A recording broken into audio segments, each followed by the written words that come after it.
Assalamu alaikum muhtaram televizor ko'ruvchilar. Ko'rib atqaninglar Erkin Osiyo radiosi to'g'ri televiziyasining haftalık xabarlar programmasi. Mazkur programmamizda mushu bir hafta jarayonida radiomizda Uyg'urlarga doir berilgan bir qism muhim xabarlarni takrorlab o'tamiz. Men Erkin. Men Gulchehra.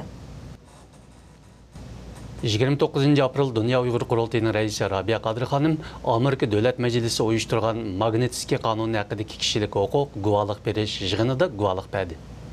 Bu qitimlik guvalıq beriş yığınını Amerika Dövlət Məclisi qarmağıdakı Afrika, Dünyavi Sağlamlıq Kişilik Hüquq və Xalqara Təşkilatlar Şöbə Komiteti təşkilləgan. Məzkur yığında Magnitski namidagi Xalqara Kişilik Hüquq qanununu turg'uzish bo'yicha Rabia Qadir Xanım qatorliq 4 nafar kishi guvalıq nutqi so'zladi. Rabia Qadir Xanım özünün guvalıq nutqida Uyg'urlarning insoniy haq-huquqlarini dafsanda qilgan, ularning eng aqalli milliy, diniy mavjudlik talablarini zo'rliq vositalar bilan bostirgan Xitoy amaldorlarini qattiq surishti qilishini talab qildi. Millat, din və chegara hal qilgan demokratik harakat yosh rahbarlarining 10-chi navbatli xalqarалық muhokama yig'ini 27 apreldan 30 aprelgacha Amerikaning Maryland shtatida o'tkazildi. Bu yig'in Amerikadagi Xitoy fuqarolar kuchi tashkilotining bosh sohibxonligi, Amerika demokratiyani ilgari surish fondi, erkinlik uyi qatorliq xalqarалық tashkilotlarning hamkorligida o'tkazildi.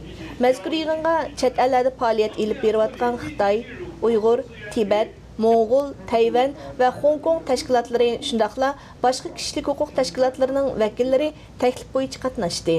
Dünya Uyğur Qurultayı, Amerika Uyğur Birləşməsi və Uyğur İnsan Hüquqları Proqramısının vəkilləri mo təklif boyunca məzkur yığın qatnaşdı həm də Uyğur məsələləri boyunca doklad berdi.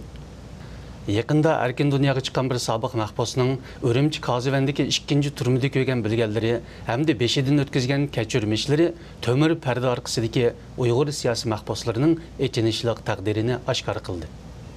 Uning bildirishicha, siyosiy jinoyatchi degan qalpoq bilan qamalga Uyg'ur mahbuslari turma soqchilarining qattiq qiynishiga uchrab qolmasdan, balki yana qamoqdagi Xitoy jinoyatchilarining bo'za qilishiga uchraydi ekan. O yana Kazovan türməsində özü görgən Uyğur siyasi mahbuslarının köp qisminin yaşları ekanligini, ularning eng çoğunun 35 yaş, eng kichikinin 15 yaşdan 18 yaş aralığındakı yaşları ekanligini bildirdi. Shvetsiyadagi Sharq Turkiston tashviqot markazining xabariga qaraganda 20 aprel kuni Keriyaning Langaryeza Sök kenti tavasida qonliq voqea yuz berganligi ma'lum. Xabardan ma'lum bo'lishicha, shu joydagi ma'lum bir uyda mudofaalanib turgan 8 nafar Uyg'ur pidoi Xitoy soqchilariga taslim bo'lishni rad qilgan. Oxirida soqchilar bu uyga bomba tashlab portlatgan. Natijada 8 nafar pidoining hammasi o'lgan. Radiomuzning bu vaqt qayta egallishi davomida 6 kishining o'lganligi, 2 kishining asirga tushganligi hamda 8 kishidan birining ayol ekanligi oshkorlandi. Halbuki voqeaning sababi, naq maydon o'rni qatorliq tafsilotlar haqida o'xshamagan uchurlar o'tirg'i chiqmoqda.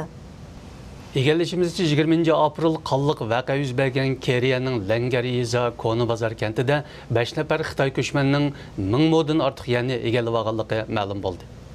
Voqea yuz bergan kuni yerlik doiralar oldi bilan Langaryezasidagi yerlik Xitoy yer hodigarlarini alohida yo'qlagan va ularga o'zlarini mudofaa qilishni eskartgan.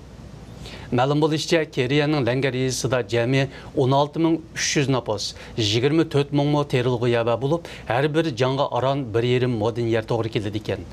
Halbuki mazkur yezg'i ko'chib kelganiga 10 yil bo'lmagan 5 nafar Xitoy ko'chmanning har biri oz deganda 250 mo terilg'i yer egallab olgan. Çeklik yer bilan turmushini qamdashga amalsiz qolgan Uyg'ur dehqonlari yezidagi Xitoy yer hodigarlariga yollanib ishlashga majbur bo'lmoqda ekan.